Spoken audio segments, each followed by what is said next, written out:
मुझे याद है जैसे कोरोना में उस समय लॉकडाउन प्रारंभ हुआ तो हमारे सामने दो चुनौती आई थी।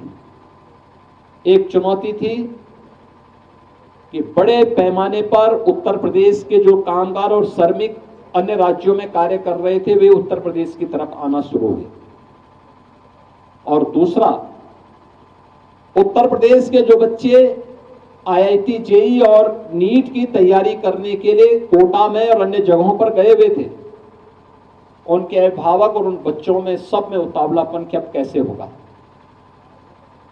मेरे सामने चैलेंज था कि आखिर इन बच्चों को कैसे लाएं। तो मैंने उस समय राजस्थान की जो सरकार थी, अशोक गहलोत जी वहां मुख्यमंत्री थे, उस सरकार से संपर्क किया तो उन्होंने कहा कि हम कोई सहयोग नहीं कर पाएंगे। तो मैंने कहा भी आप सहयोग मत करना, लेकिन हमारे यहां से बसें जाएंगी, उनको रोकना मत। और मैंने उत्तर प्रदेश से 500 बसें भेजी। प्रत्येक बस में मैंने कुछ पुलिसकर्मी भी बिठाए और प्रयास किया कि उन बच्चों को जब हम कोटा से लेके आएंगे तो उनको 2-3 जगह भोजन जलपान आदि की व्यवस्था हो सके। मैं उनको लेके आया, तब तक त्रिवेंद्र जी का भी फोन मेरे पास आ गया कि उत्तराखंड के भी बच्चे हैं। मैंने कहा आप चिंता मत करिए, मैं लेके आता हूं वहां से। फिर मैंने उत्तर प्रदेश से बस भेजी वहां से, और मैंने त्रिवेंद्र जी से पूछा, मैंने कहा बताओ कहां इन बच्चों को भेजना है।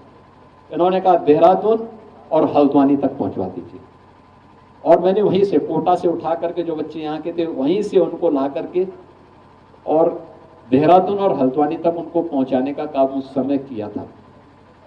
यानी तब मैंने तय किया कि हमें जो बच्चे हमारे वहां पढ़ाई कर रहे हैं, वहां कोचिंग कर रहे हैं, उन बच्चों के लिए अगर हम कोचिंग की व्यवस्था यहां पर कर ले तो बहुत सारे बच्चे यहीं पे तैयारी कर पाएंगे। और मुझे उस समय हमने अभ्युदय कोचिंग के नाम पर प्रारंभ किया।